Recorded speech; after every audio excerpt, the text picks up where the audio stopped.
हरे कृष्णा। तो आगे बताते हैं भगवान कि जो मेरे धाम में बस जाता है, यानी मेरे धाम में जो रहता है जगन्नाथपुरी में, तो वह काल के प्रभाव में नहीं आता। जीवात्मा जब देह त्यागता है तो उसका जो भी लेखा जोखा होता है वो मैं देखता हूँ।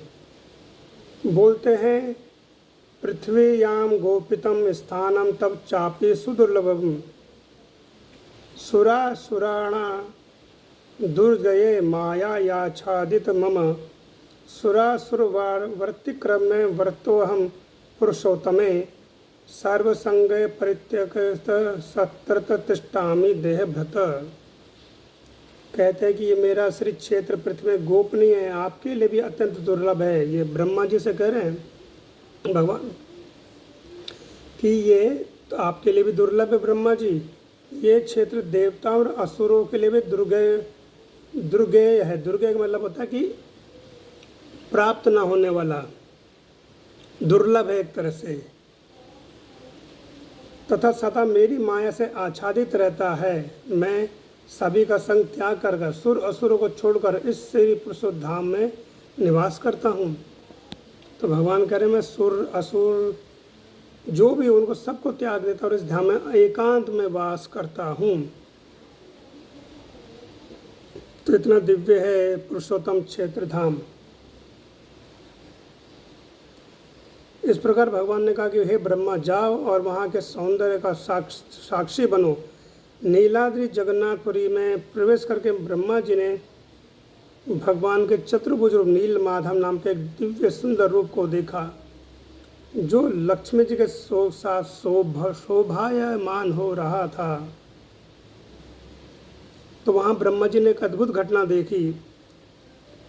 एक कौवा ऊपर से उड़ रहा था, परंतु अचानक वह कौवा नज़दीक के रोहिणी कुंड में गिरता है। केवल उस कुंड के पवित्र जल का स्पर्श करने मात्र से चतुर्भुज रूप में परिवर्तित होकर के आध्यात्मिक जगत में चला जाता है। यानी ब्रह्मा जी ने देखा कि एक प्रत्यक्ष लीला क्या हुई।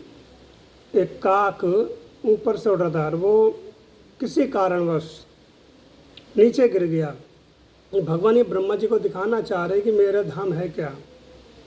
तो एक तरह से वो मर गया समझ लीजिए। मतलब वो कुंड, वहाँ एक रोहिणी कुंड है जगन्नाथपुरी क्षेत्र में, उसमें वो गिरा और केवल स्पर्श हुआ उसके जल का। उसके जल के स्पर्श से होते ही वह चतुर्भुज शंख चक्र गदा पद्म लिए हुए भी प्रकट हो गया। जो भगवान विष्णु का धाम है उसे वैकुंठ कहते हैं, और भगवान कृष्ण का धाम है गोलोक या गोकुल।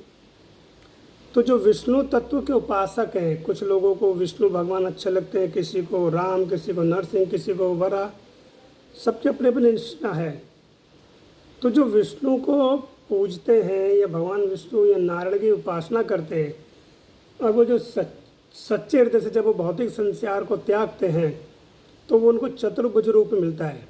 बस उनके पास दो चिन्ह नहीं होते जिससे कि हम ये पहचान लें कि वो विष्णु है, ये भगवान विष्णु का सेवक है। शंख चक्र गदा पद्म उनके हाथ में भी होते हैं, लेकिन एक तो उनके वक्ष स्थल पर श्री वत्स चिन्ह और कौस्तुभ मणि ये नहीं होती।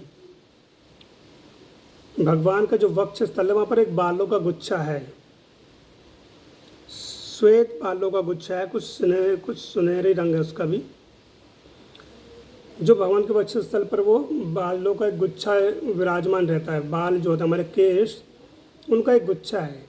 और कौस्तुभ मणि यानी भगवान के गले में एक मणि रहती है। वो ये दो वस्तुएं हैं जो केवल भगवान विष्णु के ही देह में रहती है और जीवात्मा के नहीं रहती। मान लीजिए उदाहरण के लिए कि हमारे अगर आगे चतुर्भुज रूप में कोई प्रकट होता है तो उससे हम ये पहचान पाएँ कि वो भगवान विष्णु हैं या उनके सेवक आए जय विजय विश्वक्सेन हमें लेने के लिए या दर्शन देने के लिए। इससे पता चल जाएगा कि वो कौन है। तो उसी समय मृत्यु के देवता यमराज भी वहाँ प्रकट हुए। नील माधव लक्ष्मी जी की अनेक प्रार्थना स्तुतियाँ करी उन्होंने। और यमराज ने कहा, हे प्रभु, पापी जीवों को उनके पूर्व कर्मों के अनुसार मृत्यु के समय दंडित करना है, ये यमराज को आपने कर्तव्य दिया, यानी मुझको दिया है। लेकिन जब हम देख रहे कि निम्न जन्मा, यानी कि एक तरह से चंडाल योनि मानी गई है कौवे की, उसमें ये काक पैदा हुआ और ये रोहिणी कुंड में स्पर्श करते ही ये चतुर्भुज रूप में परिवर्तित होकर के सीधा आपके धाम को चला गया। तो यहाँ के जीवात्मा को क्या होगा, जो पापी हैं? तो भगवान ने कहा, यमराज, तुम्हें मैंने हर स्थान का देवता बनाया है, परंतु जो यहाँ निवास करता है उन्हें काल भी कुछ नहीं कर सकता।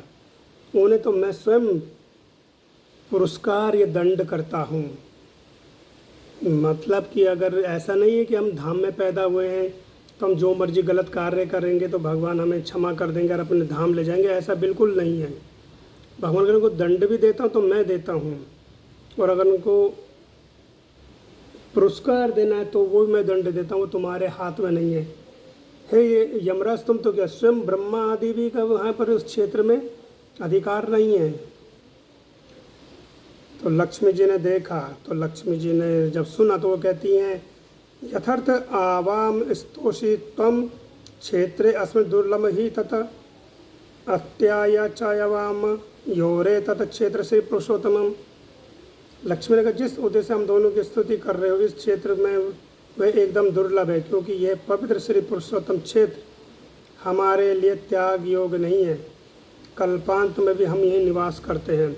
तो यमराज जी प्रार्थना करने लगे लक्ष्मी और नील माधव से कि इस धाम को त्याग दीजिए, क्योंकि मैं देख रहा हूँ जितने पापी भी लोग होंगे तो वो तो जो मरेंगे सीधा क्या होगा, विष्णु रूप प्राप्त हो जाएगा, वो आपके धाम चले जाएंगे, तो मैं उन्हें कैसे दंडित करूँगा।